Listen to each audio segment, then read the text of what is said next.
To love beyond boundaries is the most radical of acts. It also requires optimism. Richard Loving must have followed the light of his surname. In news clips, he didn't smile much, perhaps because his teeth were irregular. He didn't look the part of an ardent integrator. His buzz-cut, rugged face and tobacco-scarred Southern accent marked him as a white working rural man of simple means and taste. Like many Southerners, Loving knew people of color, but his relations with them were more intimate than most whites were willing to countenance. His father worked on a farm for a prosperous man of color, and his parents' home was down in the community where all the Indians lived, according to a resident. Loving and friends would gather at a favorite bend in the road or at the back of a general store. They had turned into a juke joint. Someone would bring a guitar or a fiddle, and this motley crew would play music and hang out together. They were black, white, racially ambiguous, high yellow, or Indian, depending on the perspective of who was observing and who was claiming labels. Their crossing of color lines irritated the county sheriff, who literally was the race police and tried to break up their fun.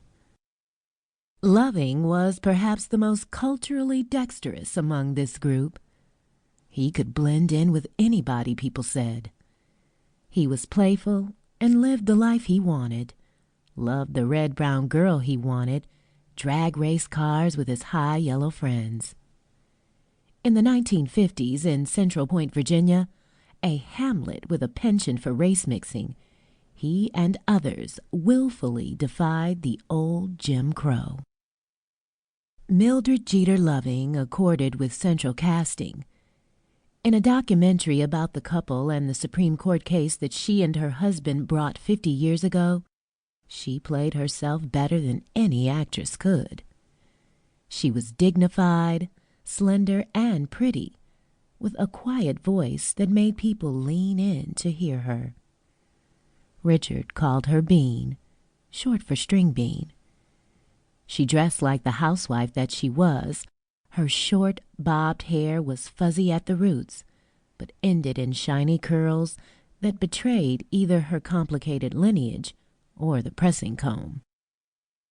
She appeared to be a Negro or colored, words then used to describe African Americans, although as this book later describes, she identified herself as a descendant of an indigenous nation rather than slaves.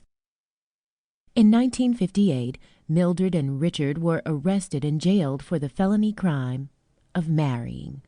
Virginia was among 16 states in that era, still sufficiently obsessed with the purity of its white citizens' bloodlines to ban whites from marrying non-whites, with varying definitions for who could claim whiteness.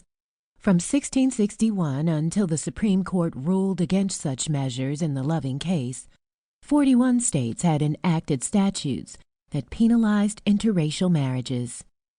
Every state with such laws discouraged or prohibited whites from marrying blacks, but many statutes also named other groups that could not intermarry with whites: Chinese, Japanese, Filipinos, American Indians, Native Hawaiians, and South Asians, among others. There were legal bans, and there were social ones. Marrying, loving, and having sex across lines of phenotype were not considered normal or acceptable among most people in pre-civil rights America. In 1958, only 4% of Americans approved of marriages between blacks and whites. On June 12, 1967, the Supreme Court sided with the Lovings.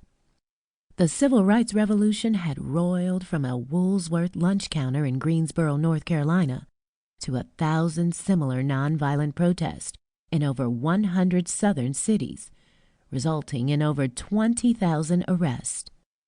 When Police Commissioner Bull Connor turned water hoses and attack dogs on child protesters in Birmingham, Alabama, people of goodwill supported the protesters, as did moderate Republicans in Congress,